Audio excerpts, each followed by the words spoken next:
Religious hypocrisy. Would Jesus condone Charlie Kirk's rhetoric? The teachings of Jesus Christ are centered on love, mercy, compassion, forgiveness, and justice for the poor and marginalized. When compared to these core tenets, most of Charlie Kirk's most controversial statements would likely not be condoned by Jesus.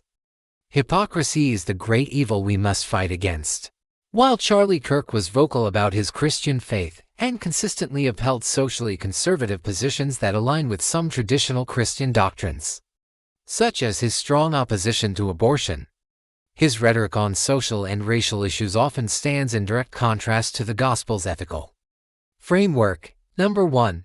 Rhetoric on race and civil rights. Charlie Kirk's statements denying systemic racism, calling George Floyd a scumbag, questioning the qualifications of black professionals implying they were only hired due to affirmative action, and advocating against the Civil Rights Act of 1964, Jesus preached radical equality and inclusion, actively crossing social and ethnic boundaries to minister to Samaritans, John 4, Gentiles, and those ostracized by society.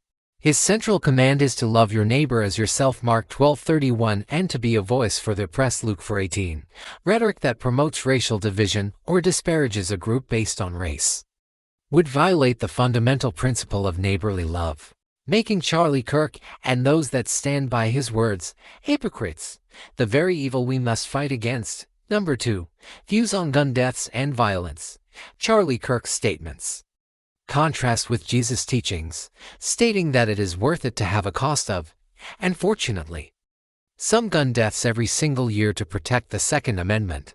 Jesus repeatedly calls for peace and nonviolence. He instructed his followers to put your sword back into its place, Matthew 26:52, and emphasized mercy over power.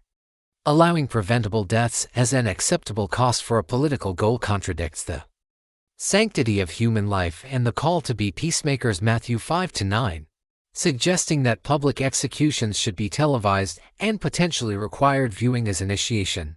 Jesus' ministry condemned cruel and unusual punishment.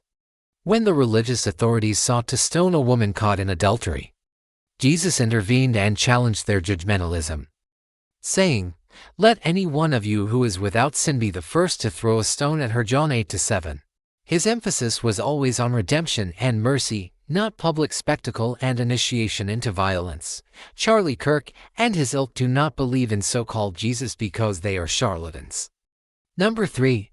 Position on the LGBTQ+ community and women. Charlie Kirk's statements contrast with Jesus' teachings, referencing biblical passages that call for people who practice homosexuality to be stoned to death. While Jesus upheld traditional Jewish law, his ministry was overwhelmingly characterized by unconditional grace and mercy toward individuals whose lifestyles were deemed sinful by the religious establishment, e.g., tax collectors, prostitutes. His focus was on the internal condition of the heart and the command to love, John 13-34, advocating that women should reject feminism and submit to your husband, framing it as a strict traditional Christian gender norm. Jesus elevated the status of women in a patriarchal society, treated them as disciples and equals, Luke 8-1-3, and spoke to them in public, which was scandalous at the time, John 4. While passages in the epistles address submission within marriage, Jesus' core message champions mutual respect, dignity, and personal worth, not the diminishment of one person's agency. In Christian theology, the Great Commandment is to love God and love your neighbor, Matthew 20-37-39. The consensus among Christian ethicists who criticize Kirk's rhetoric is that his divisive language, promotion of white nationalist narratives, and hostility toward specific groups, racial minorities, LGBTQ+ individuals, immigrants, are antithetical to the spirit of the gospel and the example set by Jesus.